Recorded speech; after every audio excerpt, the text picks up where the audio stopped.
Hey guys, it's me, MiniVicJack24 here, and today I'm going to be reacting to World War II Part 1 by OverSimplified. And I want to make clear that all the copyright and animation rights do belong to OverSimplified, so I'm just reviewing this video only for educational purposes. And so that way people can maybe learn from me from OverSimplified. Anyways. Let's begin without further of a doubt. And I may or may not have another crossover with my old friend Fluffer Nugget soon.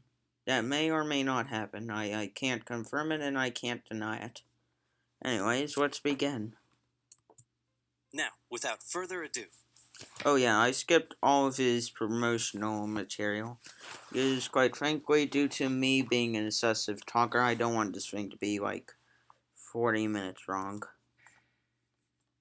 It's 1902. A young man by the name of Benito Mussolini moves from Italy to Switzerland to avoid military service. He gets big into socialism, working for trade unions, writing for socialist newspapers, advocating a violent overthrow of European monarchies, the whole shebang. This gets him in a bit of trouble with the Swiss police, so he gets arrested, sent back to Italy, set free, returns to Switzerland, I have the feeling that I'm about to yeah, I had that feeling. He's about to sneeze. arrested again, goes back to Italy again, completes his military service after previously avoiding it, and then after a brief stint as an elementary school teacher, he Alright, so I actually did not know that Mussolini was actually an elementary school teacher. That I did not know. No. Excuse me first. I believe I got a runny nose. Alright. Alright, I should be fine. Hurts of my allergies were acting up today, so I should probably be fine. Fine now. finally returns to work as an avid socialist. His speeches and journalistic abilities made him famous among Italian socialists. He was anti-war, so when Italy colonized Libya in 1910, he rioted and got arrested. Then World War I came along, and once again he protested Italy's involvement. But then he thought, wait a minute, this war could bring about the social climate needed to overthrow European monarchies and bring about the socialist revolution everywhere. And suddenly he was pro-war. But his fellow socialists didn't like his new pro-war stance, so they And so this should be more of a reminder for Mussolini, is later on in his life, this is going to happen again. out of the party. So then he said, you know what? I'm done with socialism. We need something new, not based on class divisions tearing us apart, but based on unity through nationality. We'll conquer the Mediterranean and reunite all Italian peoples just like the days of the Roman Empire. I'll call it fascismo, and it will guide the Italian nation to greatness. Judging by the way history went out, no, it did not guide the Italian nation to greatness. No, I mean, it did lead to a slightly better improvement throughout the Cold War, but really, you guys didn't really get that more land out of it. You did occupy Albania, but that was for a short amount of time. You guys really weren't that good in war to begin with. I mean, for somehow in World War II, Italy happened to be, like Germany, preparing their forces, somehow very badly established. It's all well and good, Mr. Mussolini, but what kind of haircut am I giving you? Let's go with... Can I guess? Yeah, well, he's probably going to go with bald, since I know that almost I do know that any picture of Mussolini is showing him bald. Wonder if he actually supported, no, he wouldn't have supported a Mohawk during that time. He did, and that would have been very odd, but that would have probably been cool. bold.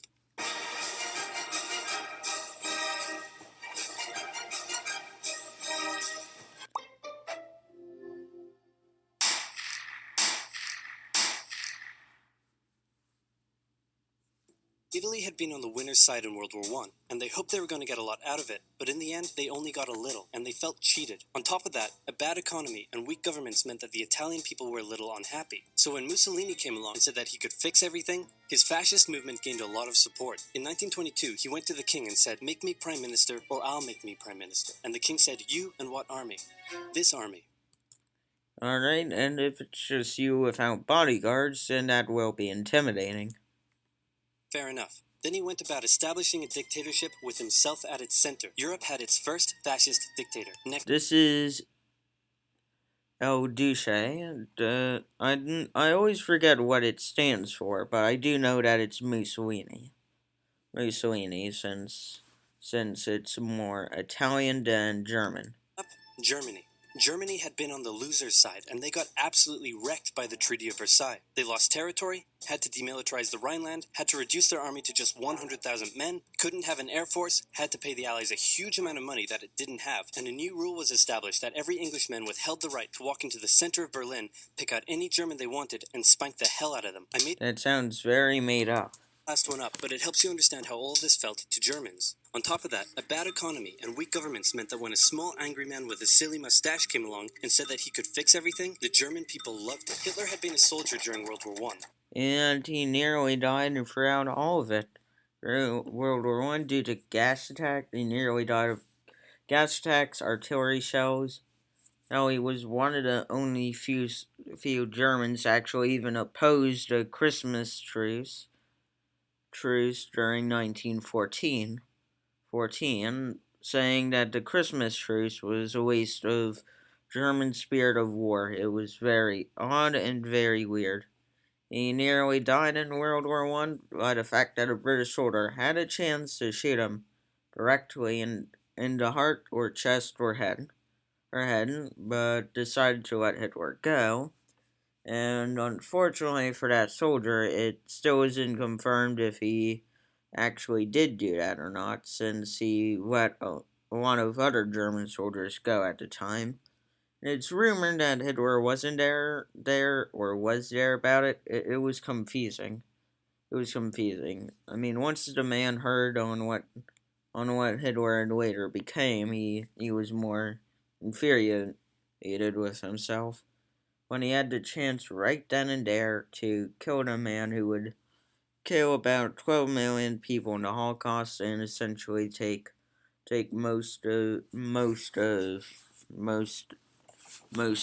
somewhat of Europe, most of continental Europe.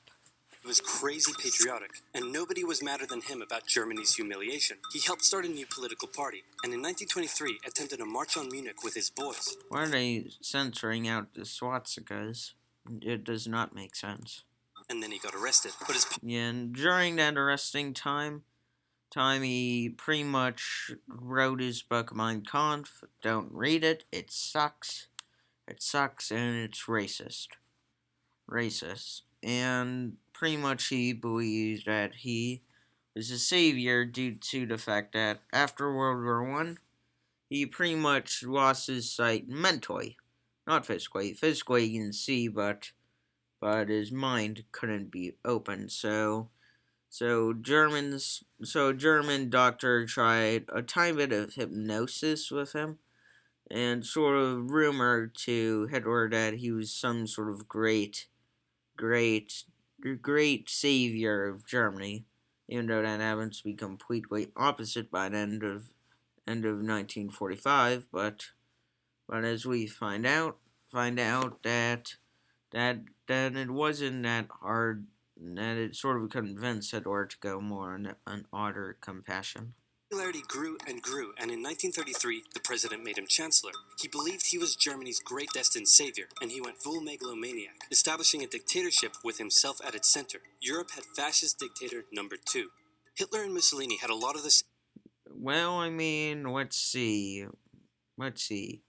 It's everything similar, except for the racism. So Hitler was extremely racist, as that we all know due to the fact of the 1936 Olympics, where it was held in Berlin. in Nazi Germany. And the sad thing about that was he allowed no Jewish athletes allowed. He tried to attempt to get no Jewish athletes or even no African American athletes in, but instead he had to resort to either saying, "Alright, who do we hate more, the African Americans or the Jews?" So they got rid of the Jewish athletes. They didn't kill them. It's more of like they just stopped them from participating, and that's where the whole sort of semi-controversial standpoint on how Hitler didn't shake hands with Jesse Owens. It was quite interesting. I'll get to that later. Ideas, but more importantly, they had the same enemies, and they started to get along. Anyone else want to be friends? Franco?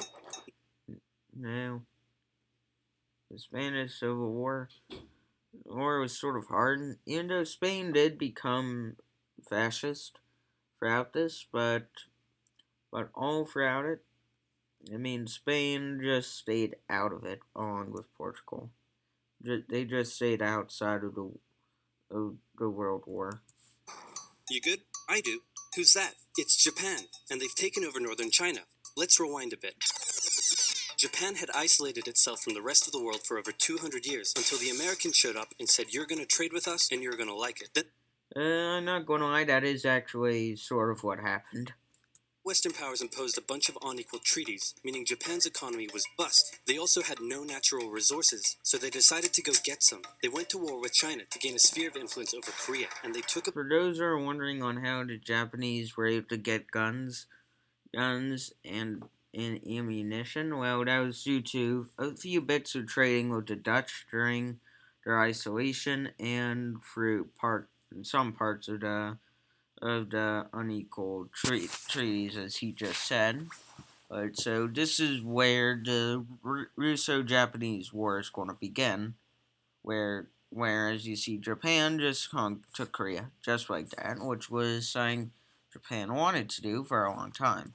of China's stuff. But then the West said, "Hey, cut that out." And since Japan couldn't take on the West, they said, "Okay, I guess we'll just go home." Wait a minute, what are you doing? Taking advantage of a weakened China and setting up spheres of influence. But I was the one who weakened them. We know. And you guys didn't let me have anything. We know. That seems unfair. We don't think so. Okay, see ya. So Japan thought, screw this, and went to war with Russia, and stunned everyone by actually winning. Then they Yeah, it was more of a shock reveal that they beat Russia, but at the same time it wasn't. annexed Korea, but they didn't stop there. In World War I, they took Germany's colonies and islands in Asia, and Well, I mean, it was actually part of an elaborate plan. I mean, even if World War One, let's say, for example, World War One didn't happen. I mean, Japan had plans to take these islands in this part of China, so it probably would have done that anyways. But since during World War One, because everything was underneath a tiny bit of as it went to Germany's control for those islands. So Japan and its secret alliance with Britain sort of tapped out a few communications for a telegram, asking if it was alright to take care and capture and keep all the islands that they take. Britain said yes to it, and so Japan happily took them. an incident that was maybe staged by the Japanese army. This is another incident that is most likely done by the Japanese army as an excuse to invade northern Manchuria. Blew up a Japanese train in Manchuria, giving them an excuse to launch an invasion and take over. So here's the situation. Nazi Germany, Fascist Italy, and Japan all believe they're racially superior, all feel hostility towards the Allies, and all want to Wait a minute, what's that country there? There. Can't be the only one to realize it. Right here. Where my mouse is. I don't know what's that name of that country. For an odd reason, I feel like it's going to be taken over by the...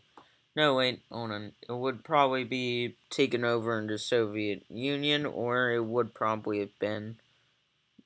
No, wait. If this is the Soviet Union here, considering the territory of Finland and the Baltics are gone and the Polish borders are gone, then Yeah, that is the Soviets. And then I'm not sure if that later goes to Mongolia or not. I need to look further into that. And take over more stuff. And so they did. Let's start with Germany. Hitler hated the Treaty of Versailles, and now he was ready to begin undoing it. In complete violation of the treaty, the first Luftwaffe squadrons were set up, conscription was introduced, and he pimped up his army. The Allies did nothing. That was such a good joke.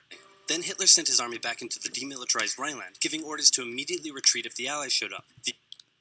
And now, this is where I actually wonder if the French actually sort of cared and sort of looked at this situation, and if they showed that their military force was there, since at the time the man, I, or whatever the line's name was called, I don't remember what the line's name was called, the Imaginary line?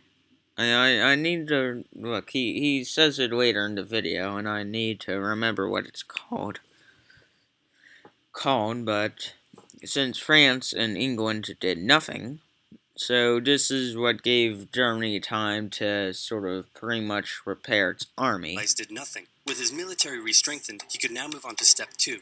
He wanted to rapidly increase the Aryan population, and to do so, he needed Lebensraum, or in other words, he would have to take over the world. But for now, a good portion of Europe would do, and he began eyeing up his neighbors. The Allies finally started to get worried, so they implemented a fairly useless diplomatic strategy called appeasement, and it went. And appeasement did not work very fairly. And one of the only people to actually oppose this structure in the British court was actually Winston Churchill. And this is how it basically went down. It went down like this.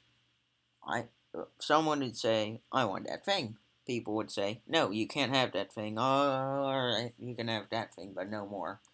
And then repeat the same thing. Churchill saying that knowing that Hitler was more likely to keep on going, he actually told everyone to go and prepare for war, since it seems like Germany is getting ready to take over its neighbors, and it's not going well. So in fact, people called him a warmonger, and just didn't listen to him. When it actually came time for war, people were like, "Oh my goodness, Churchill was right, and we were wrong." Something like this. Hitler would say, I want that thing. And the Allies would say, you can't have that thing. Okay, you can have that thing, but no more. I want that thing. And Oh no. I can't believe China's blaming the US for this whole virus thing. What? Yeah, I saw it on TV. Come That's on, I crazy. got an ad You know it was the to skip Chinese Communist Party's cover-up that led to this whole pandemic. I mean, what that guy said is not wrong. And repeat. In 1938, Hitler's army marched into Austria and just took it, with no resistance. Boom, this is Germany now. Next, he demanded to be given the Sudetenland, an area of Czechoslovakia with many ethnic Germans. Yeah. So, I was actually told by a Holocaust like, I got to attend, like, a meeting thing at a school, and heard about her experience throughout it, that she was living in the Sudetenland, land of what was formerly Czechoslovakia, which is now the area which they are talking about. I can only assume is Czechia known today, or the Czech Republic. It goes by either name, and it shows on how the Allies were just willing to give away a good portion of land, but they wanted to also make sure that Germany doesn't get that much hungry. Held a meeting with Hitler in Munich and said, look, we're going to give you what. Hang on. This meeting is about my territory. Shouldn't I come to the meeting too? Well, let's say, you did go slightly to the meeting. You sort of made a semi-deal with Hitler, and you really just stayed there. You pretty much didn't, you were allowed to go to a meeting. I mean, you already signed a few deals with Hitler, so that sort of secured your side Czechoslovakia. So your say in the matter was more like, all right, we don't know what to do. to do. And this is what I'm getting from a lot of documentaries and a lot of stuff that I researched for World War II. Anyway, we're gonna give you what you want. Really? Yeah. Just like that? Yep. What's the catch? Just sign this piece of paper promising you won't invade the rest of Czechoslovakia. And also that it won't be promising to attack England. And that thing was violated the second Hitler invaded the rest of Czechoslovakia. Okay. Then Chamberlain returned home victorious, waving his signed piece of paper in the air, declaring crisis to be averted and the continuation of world peace. And we built a statue of Chamberlain in his honor, and every day on the 30th of September we celebrate Chamberlain Day. Hitler's invading the rest of Czechoslovakia. Oh no. What? He's invading the rest of Czechoslovakia. Oh. I mean, Chamberlain did actually go home and wave the paper victoriously. No crowds actually picked him up. It was more just as a symbolization for on what OverSimplified was going to do. You lied to me. What do you expect?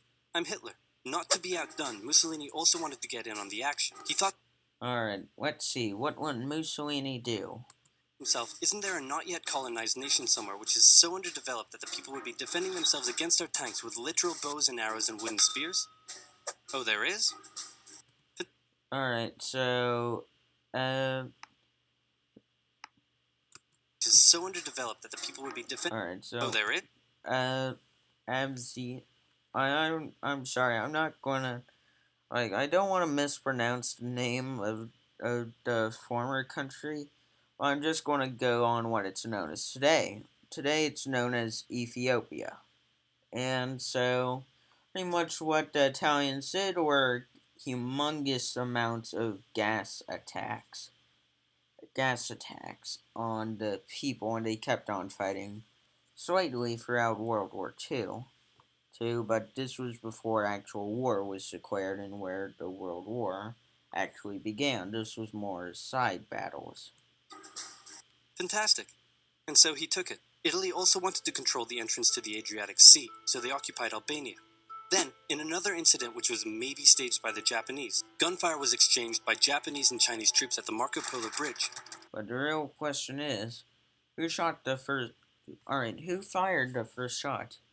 So if it was the Japanese who fired the first shot, and the Chinese soldiers, then that would give the Chinese an excuse to fight back. On the other hand, if it was the Chinese who fired at the Japanese, then that would sort of be a tiny bit of an excuse for Japan to keep on invading through China. And Japan was happy to get its hands on northern Manchuria. Northern Manchuria, because that's where all the coal where they need for a tiny bit throughout most of the war actually came from, and so they went there. Japanese launched yet another invasion against China. They swept through Beijing and Shanghai, and then advanced through the Yangtze Valley to China's then capital, Nanking. It was here that saw the worst of Japan's shocking atrocities. Yeah, the rape of Nanking, it was not beautiful, and it was not even, and it was essentially about as bad as the Holocaust, but think about it. Instead of gas chambers, you're either shot or raped. It was kind of, yeah, it's what happened all over China, Korea, Taiwan during Japanese occupation. It was terrible for the Chinese, Koreans, and the people from Taiwan. It later will go on to some of Japan's worst war crimes, but we'll get back to that later. Committed against the Chinese people. Back in Europe, Germany and Italy made their relationship status official by signing the Pact of Steel. Then, Hitler turned his eyes towards Poland and the hated Polish corridor, splitting Germany in two. At this point, the Allies really had to put their foot down, and they warned him that an invasion of Poland would mean war. Hitler... Except for one thing. What they didn't expect was that Germany was going to be the main attacker. No, they expected Germany was going to be the main attacker, but what they did not know was that their military forces would not be ready to fully go into war yet. Planned to continue his advance eastward, but he didn't want to end up fighting a war on two fronts. Well, surprisingly, that's what happened to him. Now he made an alliance with Stalin, saying, "How about we both invade Poland and split it between the two of us, and I definitely won't not refrain from not betraying you sometime in the future." Sounds good. This new alliance stunned the West. Well, it was more said as this. It was more between half of Poland would go to Russia, and the other half would go to Germany. Germany, and that Stalin was granted a good 5 years or 10 years of protection. So Stalin did have his suspicions of Operation Barbarossa coming soon. So he decided to annex a few other countries, such as the Balkans, and tried to win a war against Finland, which turned out to be one of their worst mistakes. 1st of September 1939, German troops entered Poland, and Britain and France declared war on Germany. The Poles fought hard, but they were no match for the two giants crashing down on them from either side. And I just want to say here is that the Poles nearly actually defeated most of the defeated parts of the German army. The Poles sort of took away most of the mobilization from the German army, but once again they weren't safe from either superpower crushing them on each other's side. As if you guys want a term on how powerful a Nazi soldier was, think of a highly skilled American combat soldier you would know today. Think of that. Think of that you have to fight against. Then came a period known as the Phony War, where everyone just sort of sat around not doing much. The French had launched a small invasion into the Saarland, but they maintained mostly defensive positions, and after a while decided to just turn around and call it a day. Speaking of France, the French were still super proud of their victory in World War I, and they hadn't really moved on from it. And this was one of the downfalls of France during World War II. Due to their army not being caught up to date, that they were slightly tiny bit behind. They literally had almost no phone communications. They had to travel messages through letter, which was extremely, extremely dumb of them. Since since they got cocky, they didn't upgrade to phones and stuff.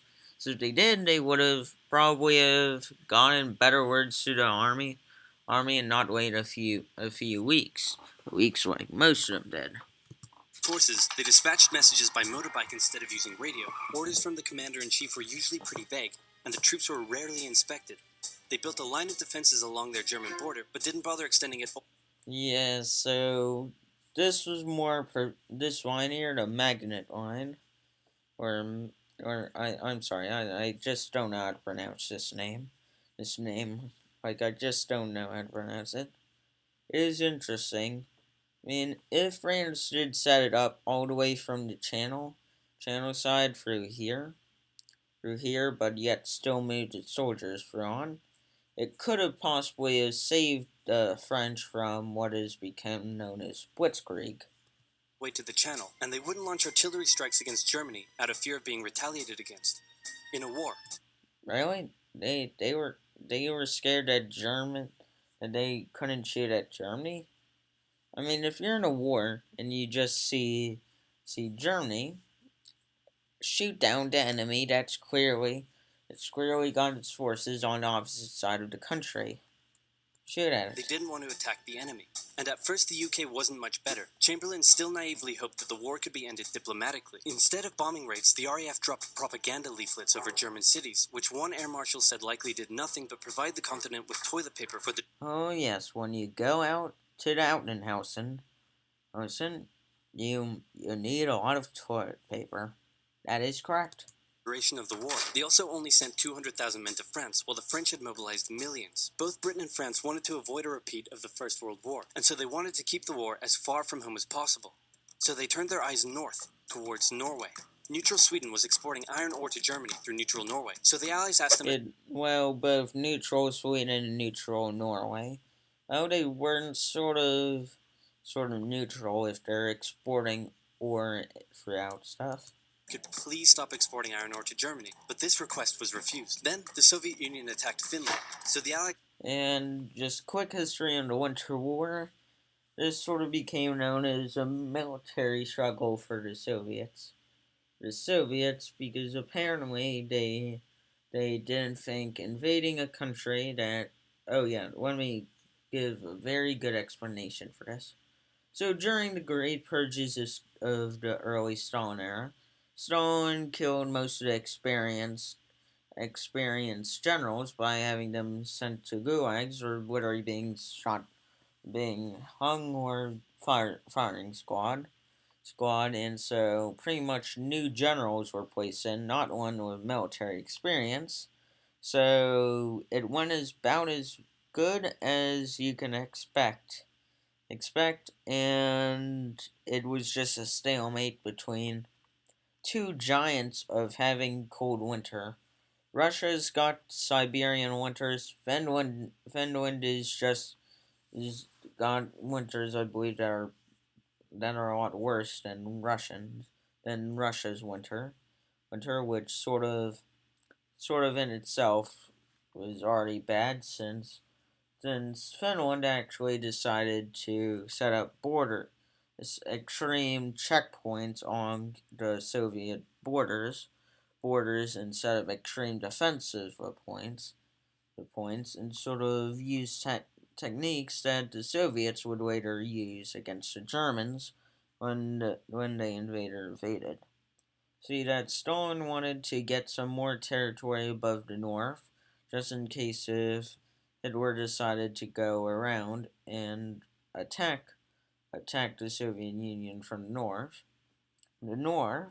if that was his plan, and so pretty much Stalin wanted most of the area surrounding the Soviets to be well more in line, so that way he's placing a lot more space between the Germans and and and the Soviet Union.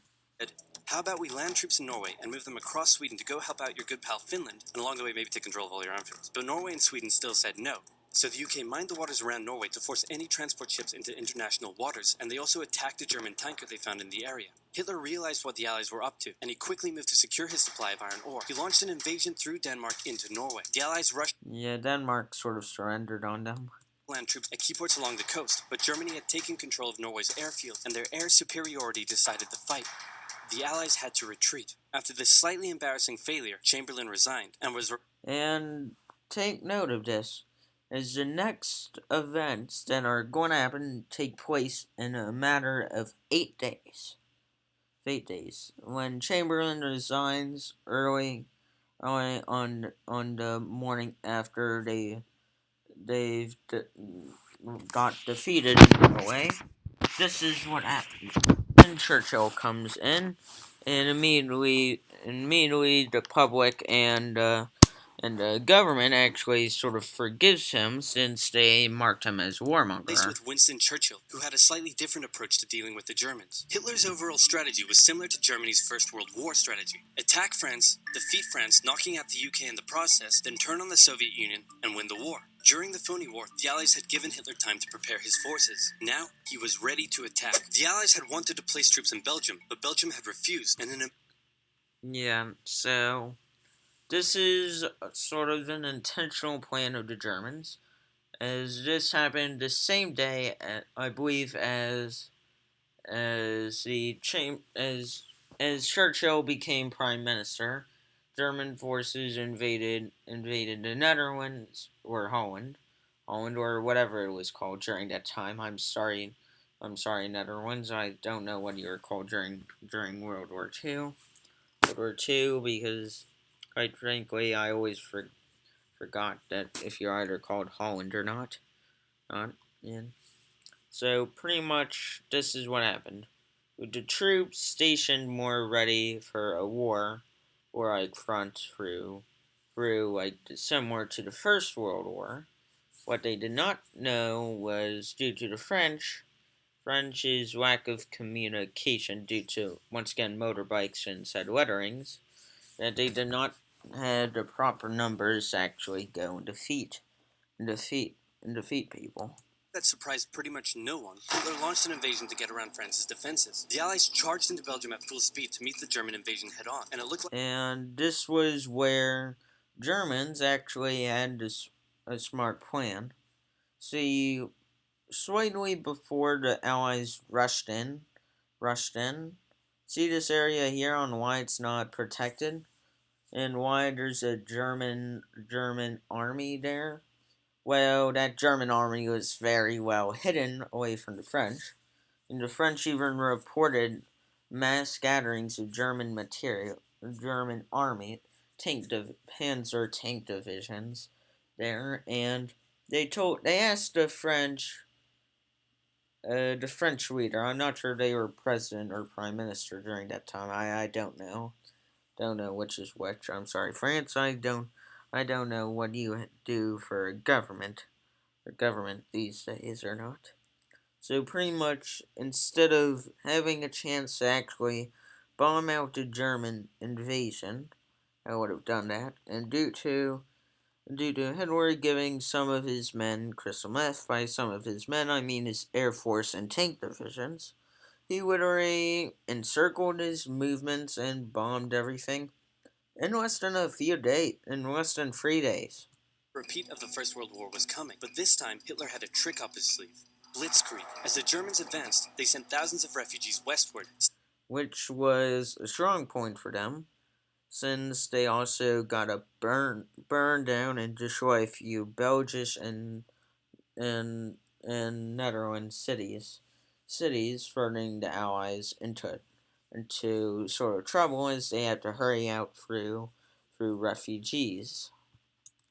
down the Allies. Then, to the south, the French had left the Ardennes, an area full of hills and forests, pretty underdefended because they thought it was naturally impenetrable. Alright. So, who thinks something is naturally impenetrable just because it's got tons of hills, tons of forests? I mean, that's not going to be naturally impenetrable. Naturally impenetrable is a formation where if you have humongous mountains surrounding your whole entire country on all sides, and you have those mountains as on your turf, then you're pretty much going to be hard to penetrate. But a forest, that's easily penetratable. Or taught the French on what's penetrable. They really should go back and take a look at it. Well, the Germans were about to penetrate it with everything they had. They smashed 50 Wehrmacht divisions through, and so did the Allied armies at lightning speed. The best of the Allied forces were now trapped. The Germans And I'm going to explain what happened at Dunkirk just in a second. squeezed in from all sides, taking out France's best armies, and nearly wiping out the British too. But they managed to make a desperate last-minute escape at Dunkirk, with Yeah, Dunkirk pretty much was where with the remaining bits of the French soldiers and the English soldiers had to basically go off. And you might be wondering, well, didn't Hitler send out tank divisions to sort of kill out the British? The surprising answer was no. One of his commanders asked him to show the power of the wit of the I Alright, how do you pronounce the name of the German Air Force during that time? The Witzwaffe. The Wittwaffle. I'm sorry that I'm mispronouncing it, but I don't know how to pronounce it. I know that it's incorrect. So pretty much the Wittwaffe. Oh, and how come I said it right that time? The Wittwaffe pretty much wanted to try and take out the British from down there, while the tank divisions were securing an area so that way Britain could escape forward, backward. So pretty much Britain had to make a very tough choice and actually call upon a lot of ships to actually go and rescue people at Dunkirk while they were being under fire by Germany. And well, you might think, what would be scary to a Luftwaffe pilot? Well, that would have been the fact that Royal Air Force was there, and with their Spitfires, which tore apart the Luftwaffe. But they managed to make a desperate last-minute escape at Dunkirk, with British civilian ships even making the perilous journey to bring their young men home. With most of the French forces depleted, the Germans breezed through, taking Paris, and France fell. What the Germans couldn't do in World War I, Hitler had done just like that. Hitler hoped that with the fall of France, the UK would also lose hope and sue for peace. But quite annoyingly, it didn't, and he needed to secure the Western Front, so he tried to force them into submission with mind games. The UK were now all alone, and Hitler wanted. And so, I'm just gonna say this. Due to the evacuation of Dunkirk, we got one of the most famous speeches throughout history. We'll fight them on the beaches by Winston Churchill. It's very inspirational. We will listen to that later on, not in this video, but certainly some point in the future. And basically it's what pretty much got the people of the UK to keep on fighting throughout World War II and kept on their spirit until they actually did invade and fight on the beaches, which was kind of remarking. Like that. Hitler hoped that with the fall of France, the UK would also lose hope and sue for peace. But quite annoyingly, it didn't, and he needed to secure the Western Front, so he tried to force them into submission with mind games. The UK were now all alone, and Hitler wanted to emphasize that. First of all, just before France fell, Italy finally declared war on the Allies, making the UK's situation even worse. Next, instead of just occupying all of France, Hitler occupied the coastal areas for defense, but allowed France to continue its existence as a German puppet state. Which, as I hear that the French deeply regret, but it was either that or have most of their culture be destroyed. So they offered to create a puppet government. It looked like the UK's old ally had decided to switch sides. Hitler also hoped that the UK wouldn't attack any of her old allies' navy bases or colonies in Africa, giving Hitler an extra line of defense to the south. But the UK made sure to respond to this by sailing down to France's navy base in Algeria and That's not actually what happened in response.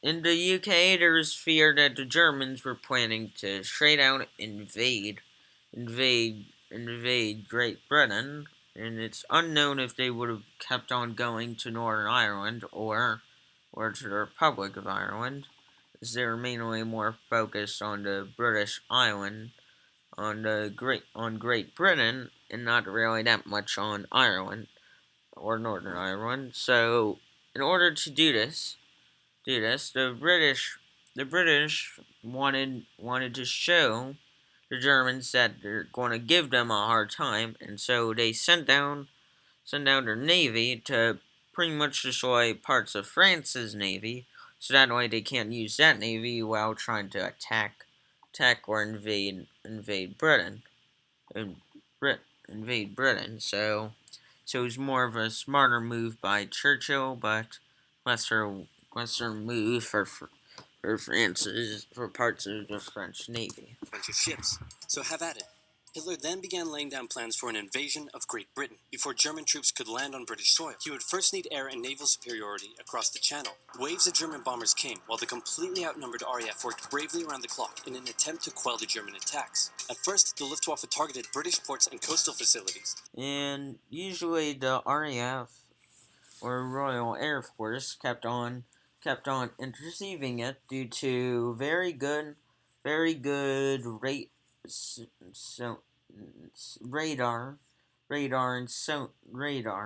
radar all across the Scotland Isle, from Scotland all the way down to the south part, all the way from Scotland's western border all the way down here.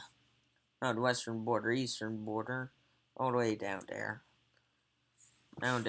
And pretty much by doing that, pretty much that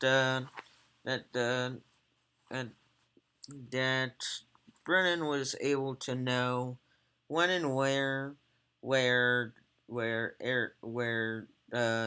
forces would be coming attacking. They knew where the ships are taking off. They were able to know the planes. Most of most of the pilots had to go into rated Spitfires to fight around hard around the clock. I mean, using this technique of attacking the radar post actually was working for the Germans. Then they decided to sort of go out and attack civilian cities, which is what gave time for the RAF to actually rebuild itself. It attacked RAF bases, crippling the RAF's ability to defend the nation, and it looked like Hitler's Great British Invasion was coming. But then, Churchill ordered a small, pretty insignificant bombing raid over Berlin. And I'm just going to tell you that I'm sort of furious at that bombing, because incidentally, during that bombing, since I also have a passion for paleontology, as some members may know, the Kagan Nation, I have a passion somewhat for paleontology, and this infuriated me the most, as I have heard that this was the same bombing that destroyed the very first bones of Spinosaurus that was ever discovered. The reason why I'm mad about this is because the bones was almost a near complete skeleton, almost being it only had a few spine bones, a few bits of the claws, not that much on the teeth or jaws, but it also did show a tiny bit of the tail, and it was just boom, gone in a second of a flash, gone like that from the bombing over Berlin, which quite frankly I was alright with Brennan doing that since they're in war, but it just destroyed part of a paleontological debate that still goes on today on what Spinosaurus really would have looked like. Whether if it walked on four legs or walked on two legs with its arms very close to the ground, it gets confusing. Didn't do much damage, but Hitler was furious, and he immediately ordered the Luftwaffe to refocus its attacks on civilian targets in London. Children were sent off to the countryside, away from their parents to avoid danger, and frequent trips to air raid shelters became a daily occurrence. And one of these air raiding marshals, I believe not in this photo, but one of the air raid patrolling people was actually none other but J.R.R. Tolkien, the author of The Lord of the Rings and The Hobbit. He was able to be there and help people throughout, and his son, Christopher Tolkien, was in South Africa, and mainly sent most of his writing works on for what became The Lord of the Rings to Christopher Tolkien so he can sort of edit it. And Christopher Tolkien later edited all of his father's work. Anyways, look at these people. They seem so happy down here in the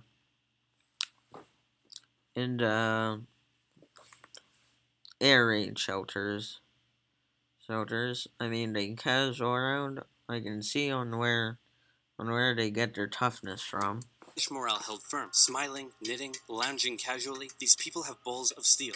And I can see that this is where the Battle of Brennan happened, which turned out to tied to who controls air superiority. Because even though air superiority is a main primary of an invasion for an invasion of Brennan, but what also would have been a problem was the fact that the Royal Navy was also standing in the way in the channel, so it was really going to be hard for Germany to even go near the British Isles. It sort of kept on going in conflicts, small conflicts, but the largest one was the Battle of Britain, and it pretty much told the Germans that they're going to be sent back all the way where they came from. Focusing on London also gave the RAF breathing space to reorganize, so Hitler kind of shot himself in the foot there. Just the foot for now. Just the foot for now.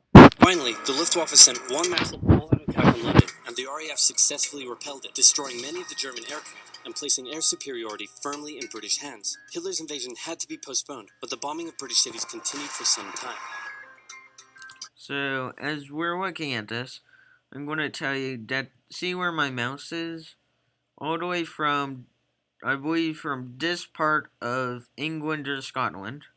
I'm sorry, Scotland, don't get mad at me, I don't know any geological facts about the British Islands.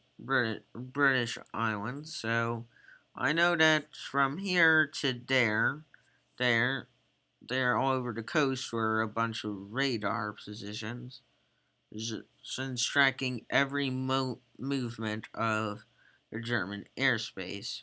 So with that, the Americans sent a few supplies food over to Brennan.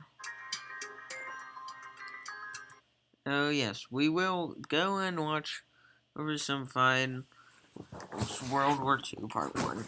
Anyways, if you guys enjoyed the video, make sure to leave a like and comment down below on the video. And make sure to go to subscribe to OverSimplified to show him that his support, since he actually does have a charity of giving out masks with tiny bit of his custom mask with his characters on it.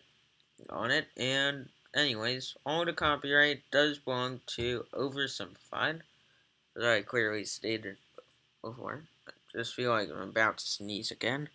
And I hope you guys enjoyed the video.